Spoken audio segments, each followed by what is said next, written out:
Hello dear students, good morning. Actually I wanted to say good morning because early in the morning 5 o'clock I am recording this lecture today for you. So till last lecture we have seen about human brain, reflex action from this chapter. Let us revise little about human brain. As I wanted to make you witness sunrise today. I am sitting outside on the terrace, and from my back, as sun will come up, you can watch it here. Okay, let us see about the human brain. The reflex action, which is function of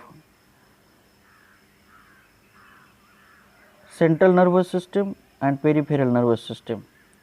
In central nervous system we have seen that brain is involved along with the spinal cord, and spinal cord is attached to peripheral nervous system, isn't it? So you might have seen people who met with an accident, and if spinal cord is broken then they get paralyzed, because spinal cord is a connection between brain and the rest of the body. So spinal cord is very important, which run through our backbone. So reflex action only function for the is it a only function of spinal cord? But it is not, obviously not, since we know that we are thinking beings. Spinal cord is made up of nerves which supply information to think about. So it is an intermediate connection between. So thinking is not a function of spinal cord. Spinal cord, what it does in dangerous situation, based on past experiences, how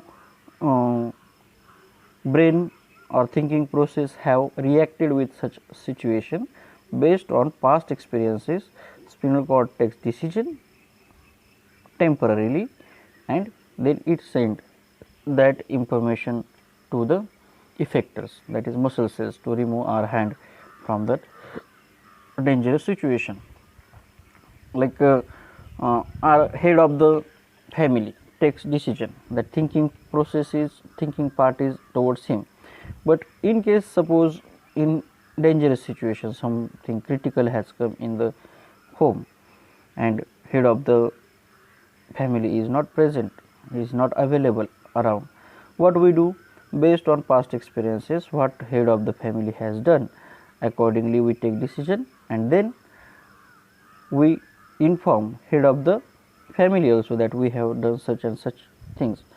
Then if head of the family insist not to do so, then we may cancel our decision also. Same thing happens in the decision of spinal cord. Spinal cord is not a final authority to take decision regarding this any reaction by the body. It is a temporary reaction. Reflex action is a temporary reaction. One segment of information is sent to the body, to the brain, so that final decision can be taken. So one segment is sent. So spinal cord is not a final thinking upper authority. It is just supply information to think about. It supply information about to think about. Thinking involves more complex mechanism and neural connections also. These are concentrated in the brain, which is the main coordinating center of the body. So main or head of the body is brain. So the brain and spinal cord constitute the central nervous system. We have already talked about what is meant by central nervous system. Central nervous system consists of brain and spinal cord. They receive information from all parts of the body and integrate it. Received information processing is done by the brain. So body parts, with the help of sensory neurons, receive information from different strokes, and that information is sent to the brain via spinal cord. It also thinks about our actions. So, writing, talking, moving a chair, clapping at the end of the program are examples of voluntary actions which are based on deciding what to do next. So, what is by voluntary actions? Voluntary actions, the actions which are decided by our brain, the actions which are decided by us, by our brain, we can say. By us means we cannot involve our body as a whole, but these actions are decided by the brain. What to do next, when to cry, when to laugh, when to clap, when to run, when to move, when to write, what to talk. All these are the voluntary actions which are decided by the brain, which are based on deciding what to do next, isn't it? So, the brain has also to send messages to muscles. So, brain, though the brain is a thinking body, the brain is a thinking part, it cannot process, it cannot send information, it cannot move actual. So, this information what to do next is sent to the muscles. Muscles at different body parts, we have muscles, accordingly movement takes place, isn't it? So, this is the second way in which the nervous system communicate with the muscles. The communication between the nervous system, central nervous system, and the parts of the body is facilitated by the peripheral nervous system. So, we have seen two parts of the nervous system, central nervous system and peripheral nervous system. Peripheral nervous system is at second part, which consists of cranial nerves arising from the brain and spinal nerves arising from the spinal cord. So, try to understand, peripheral nervous system doesn't have only the nerves which are coming from the spinal cord, though spinal cord is intermediate between brain and this peripheral nervous system, but peripheral nervous system have its own cranial nerves which are arising directly from the brain. There is no role of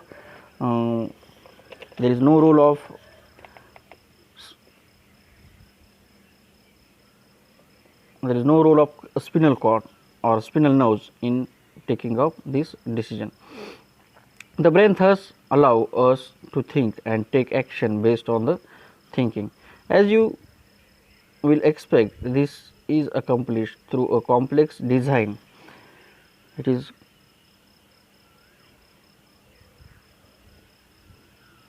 with different parts of the brain responsible for integrating different inputs and outputs. So, the brain has three such major parts or regions, namely forebrain, midbrain and hindbrain. So, which are the parts of brain? Forebrain, midbrain and hindbrain. Can you see the rising of sun from my back side? It is seen now, reddish part, very nicely it is coming. It's actually a time of photography. You should try it. For that we need to wake up little early, have alarm and wake up early. It's very beautiful scene to watch. People go around the world to see sunrise and sunset, and now nature has given us chance to see sunrise and sunset at your hometown. You know, it is very good scenario just now, because no, there is no pollution as such around us, and this is a very nice and beautiful scene. So, try to take its advantage. So, let us see about the forebrain now. The forebrain is the main thinking part of the brain. It has region which receive sensory impulses from various receptors. So, see here functions of the brain are given again I am reading it for you. Forebrain is the main thinking part of the brain. It has region which receives sensory impulses from various receptors. Separate areas of the forebrain are specialized for hearing, smell, sight and so on. In last lecture I have told you about this in detail, what area and which parts they are called as. So, you can again go for last lecture if you have some doubts in this. There are separate areas of association where the sensory information is interpreted by putting it together with information from other receptors, as well as with information that is already stored in the brain. Based on all this decision made of how to respond, and the information is passed on to the motor areas which control the movement of voluntary muscles. For example, our leg muscles, however, certain sensations are distinct from seeing or hearing. For example, how do we know that we have eaten enough? The sensation of feeling full is because of central association with hunger, which is in a separate part of the forebrain. So, all these hunger, smell, all these sensory parts are present in the forebrain.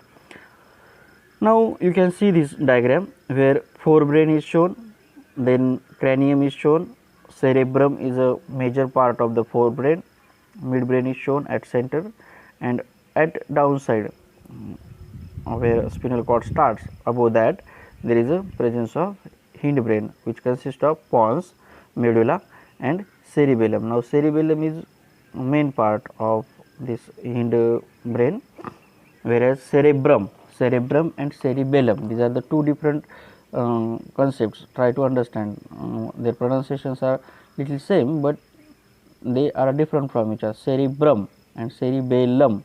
Okay. So, hindbrain, cerebellum is having major role or major part as such, and cerebrum have major part in the forebrain. Then there is a thalamus, then there is a pituitary glands, these are present in the midbrain. Okay. So, these are the different parts of the brain, and about forebrain we have seen. We have seen that the different parts have specific functions. Can we find out the functions of each part? Let us look at the other use of the word reflex that we have talked about in the introduction. Our mouth waters when we see food, like without our meaning to. Our heart beats without our thinking about it. In fact, we cannot control these actions easily by thinking about them, even if we wanted to. Do we have to think about or remember or breathe or digest food? So, in between the simple reflex actions like change in the size of the pupil and the thought or out actions such as moving a chair, there is another set of muscle movement over which we do not have any thinking control. Many of these involuntary actions are controlled by the midbrain. So, midbrain controls involuntary actions, and to support it there is a hindbrain too. All these involuntary actions, including blood pressure, salivation and vomiting, are controlled by the medulla in the hindbrain. So, hindbrain and midbrain have their specific functions to control involuntary actions. Think about activities like walking in a straight line, riding a bicycle, picking up a pencil. These are possible due to a part of the hindbrain called the cerebellum. Just now I told you cerebellum, which is a major part of the hindbrain. It is responsible for the precision of voluntary actions and maintaining the posture and balance of the body. Imagine that what would happen if such of these events failed to take place if we were not thinking about it. If we are not thinking about it, our brain is not thinking about walking in a straight line, vomiting or involuntary actions. What will happen? Our whole system will collapse, our balancing will collapse, isn't it? So, we have talked about already in last lecture about all these parts and their functions, and now let us go towards how are these tissues protected. So important functions of this brain, and this importantly, very importantly, there is a chance to very importantly, if these tissues are not present around, if these tissues, that is nervous tissues, if they are not present in our body, what will happen? There will be a total collapse of our body system, its functioning, isn't it? So how these tissues are protected, that is very important part, very important aspect. You can see this rising of the sun. Okay, so how these tissues are protected, let us see about this. A delicate organ like the brain, which is so important for variety of activities, need to be carefully protected. For this, the body is designed so that the brain sits inside a bony box. The brain sits inside a bony box. Inside the bony box, the brain is contained in a fluid filled balloon which provides further shock absorption. If you run your hand down the middle of your back, you will feel a hard bumpy structure. This is the vertebral column or backbone which protect the spinal cord.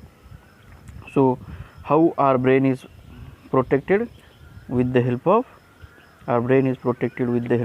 bony box, and inside this bony box there is a fluid filled balloon like structures which provide shock absorption to the brain.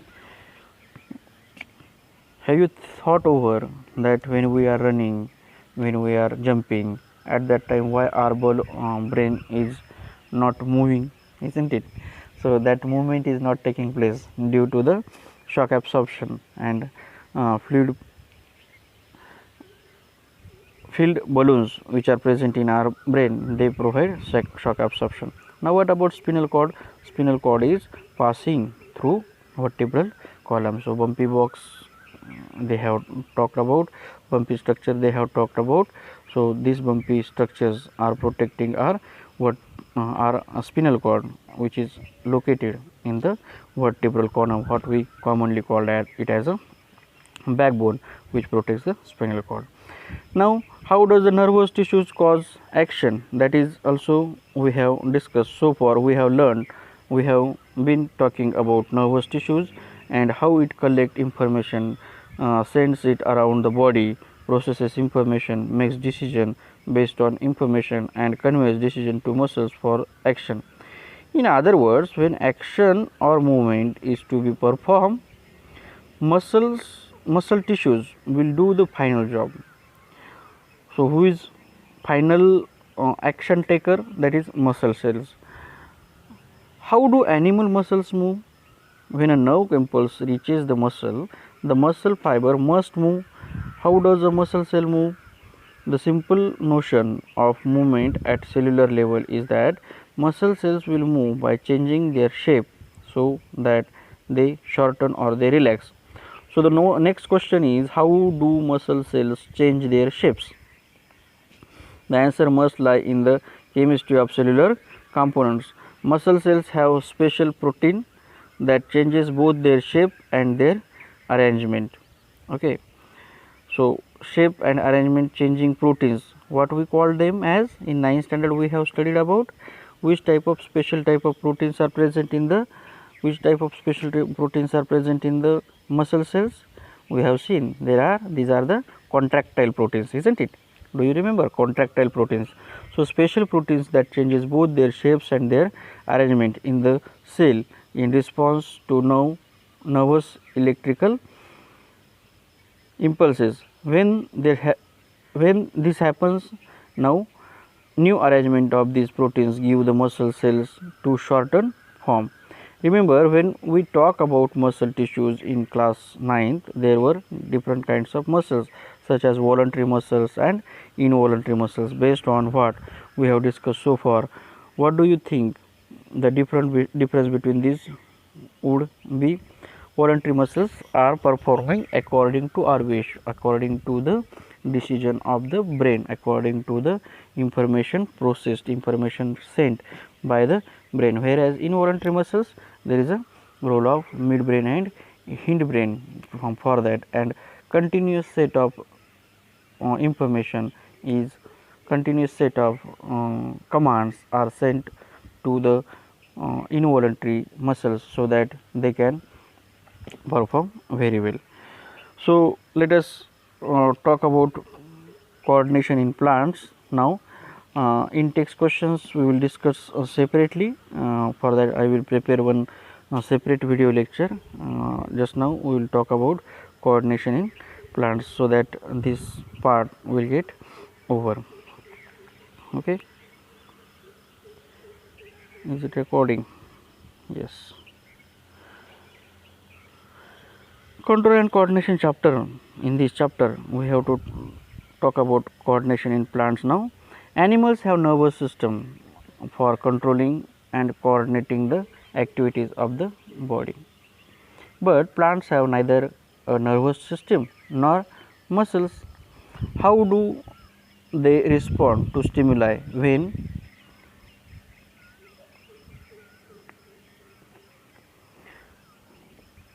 we touch the leaves of Chuimi, that is sensitive or touch me not plant of the Mimosa family. Mimosa pudica is the botanical name, biological name of the Chuimi. We call it as a Lazaru. Okay, Chuimi is Hindi name, Lazaru Marathi name, touch me not is a English name, and Mimosa pudica is the botanical name of the plant. They begin to fold up and droop. When a seed germinates, the root goes down, the stem comes up into the air. What happens? Firstly, the leaves of the sensitive plant move very quickly in response to touch, isn't it? So, there is no growth involved in the movement. On the other hand, the directional movement of seedlings is caused by growth. If it is prevented from growing, it will not show any movement. So, plants show two different types of movement, one dependent on growth and the other is independent of the growth. So, two types of movement, dependent on growth, then dependent on growth, which type of movements are there? The plant is moving towards sunlight, is dependent on the growth. The roots of the plants are moving towards the water or minerals, that is dependent on the growth. Then the plant flowers, isn't it? According to the timing of sunlight it receives, accordingly it moves or it grows. These all are growth dependent movements. Whereas now touch me not plant, for example, when we are touching to it, it droops its leaves, it folds its leaves. This is a growth independent movement. When there is a situation like it's raining, that time you might have seen the apical meristem of the plant is drooping down. So this is a growth independent movement. So the two types of movement we have seen. Immediate response to stimuli. Let us think about the first kind of movement, such as that of the sensitive plant. Since no growth is involved, the plant must actually move its leaves in response to touch, but there is no nervous tissues here at all. So how plant come to know about the touch? That is the question, isn't it? So nor any muscle tissues are present in the plant. So how this, now there is no contractile proteins present in the plant, that is which are present in the muscles. So how this plant is responding, isn't it? That is the question. There is no nervous tissues nor any muscle tissues. How does the plant detect the touch, and how do the leaves move in response? That is the question. If we think about where exactly the plant is touched and what part of the plant actually moves, it is apparent that movement happens at a point different from the point of the touch. So information that a touch has occurred must be communicated. The plant also use electrical, chemical means to convey this information from cell to cell, but unlike in animals, there is no specialized tissues. In plants, for the conduction of information, for carrying the information, for information, finally again use in animals. Finally, as in animals, some cells must change shapes in order for movement to happen. Instead of the specialized proteins found in animal muscle cells, plant cells changes shape by changing the amount of water in them, resulting in swelling or shrinking, and therefore in changing the shapes. Okay, so what might happening here? There are certain types of chemicals. There are certain types of chemicals which are present in the plant, and these chemicals are helping. These chemicals are helping to process the information, to carry the information from one part of the plant to the different parts of the plant, and with the help of concentration, of water, with the help of amount of water present in the plant, these plants might be taking some action. So drooping of the leaves. So in Chuyumi plant, in the Mimosa pudica plant, there is a presence of water concentration, and that water concentration changes according to the situation. So the whatever presence of water, whatever water is present inside the leaves, that all water might be getting accumulated in the petiole of the leaves, and that's why drooping of the leaves has happened. Now movement due to growth, we will see about it. Movement due to growth, some plants like the pea plant climb up other plant fences by means of tendrils. These tendrils are sensitive to touch. Okay, so it is called as a thigmotropism. The type of tropism we call it as. We are going to see phototropism, thigmotropism, chemotropism, hydrotropism. So movement of plant in specific response is called as a tropism. So here it is to touch, so it is called as a thigmotropism. When they come in contact with the any support, the part of the tendril in contact with the object does not grow as rapidly as the part of the tendril away from the object. This causes the tendril to circle around the object and thus cling to it.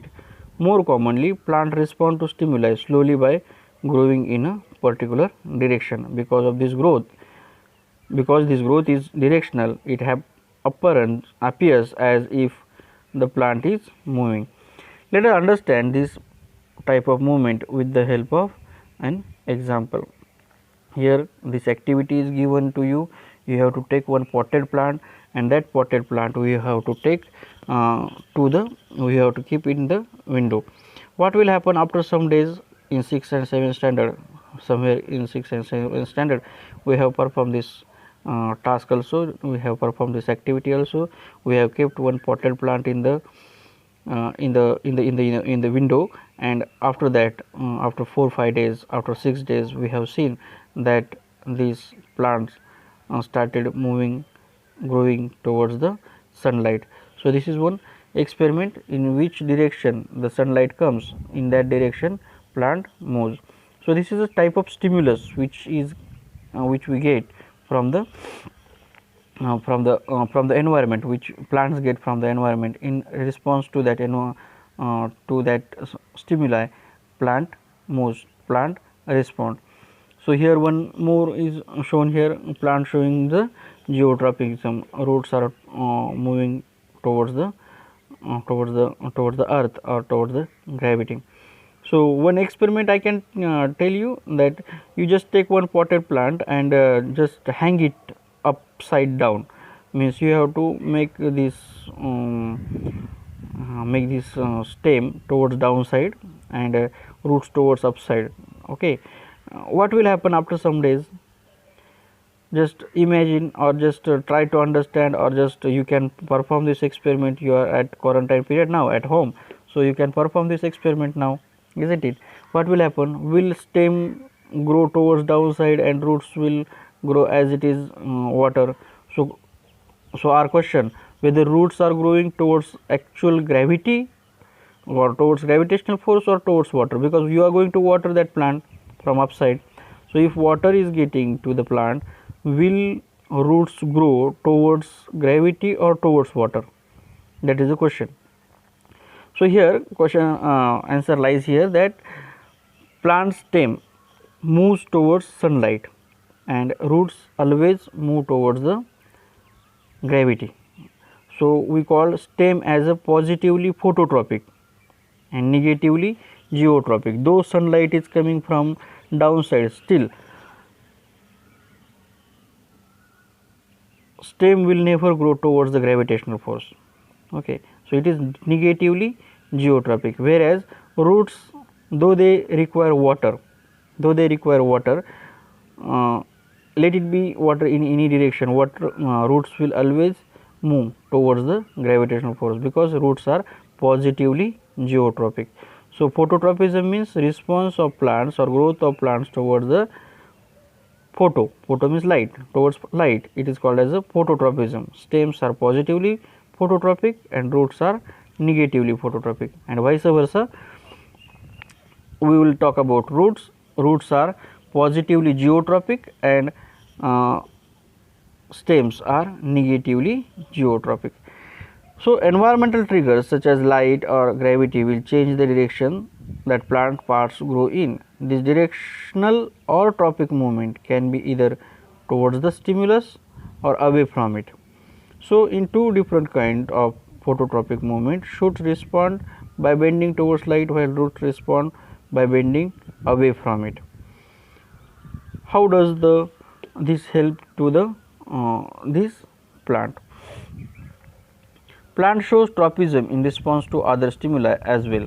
The roots of the plant always grow downwards, while the shoots usually grow upward and away from the earth.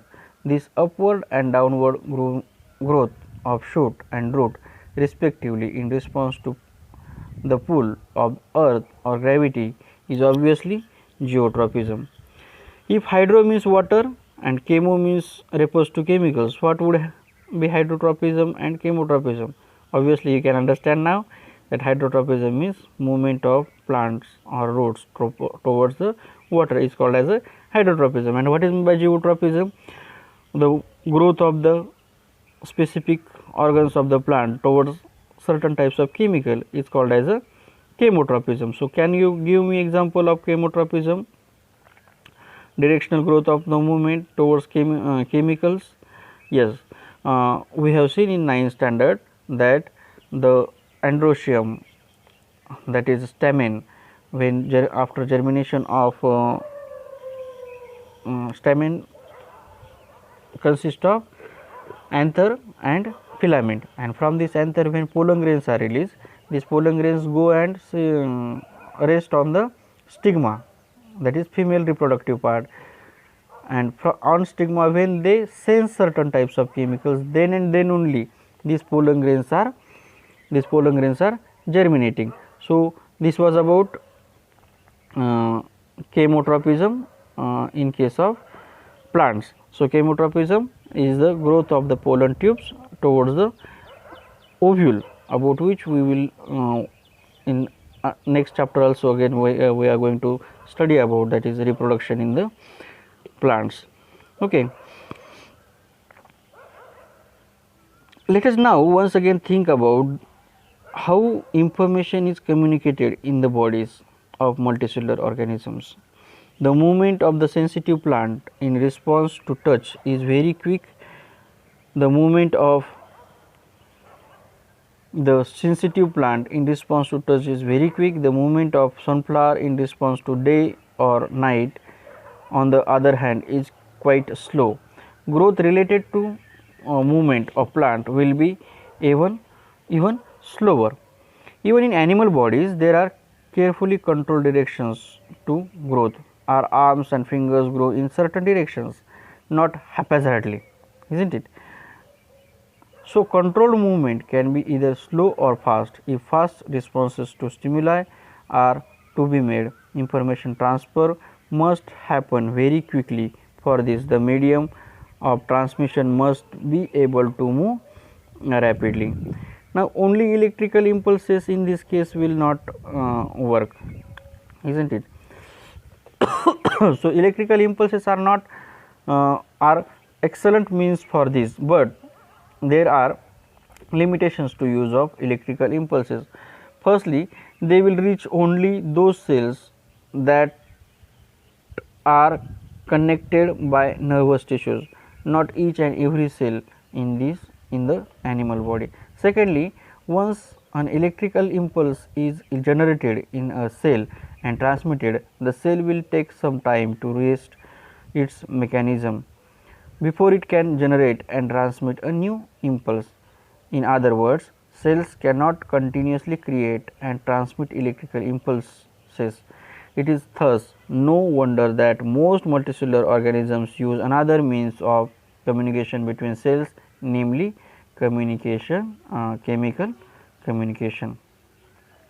So, in next lecture we are going to talk about the chemical communication or the coordination with the help of chemicals. So, just now for now we will stop here over here, because if file gets bigger in size, then it is difficult to upload that file. That is why I must wind up here. We will see about chemical coordination in plants and animals in next period.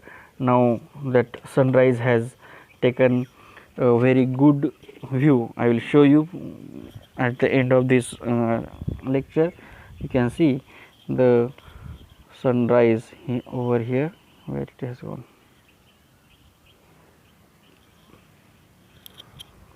Can you see this?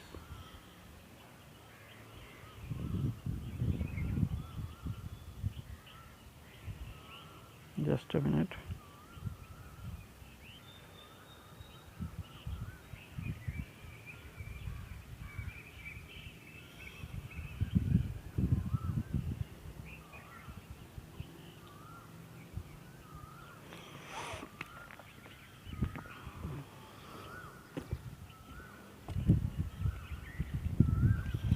Nicely it has come up.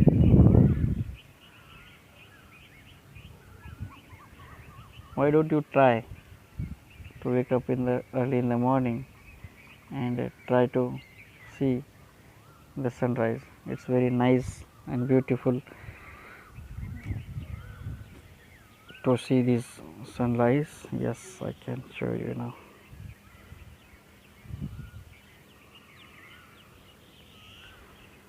Can you see this? Very nicely it has coming. As this screen rotation I need to off. Wait a minute.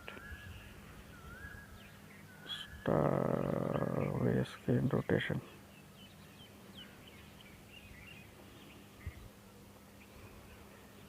Okay, I am not getting that. Let it be.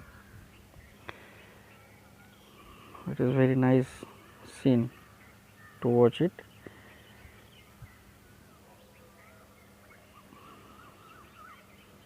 Okay, so let us wind up here with the sunrise now.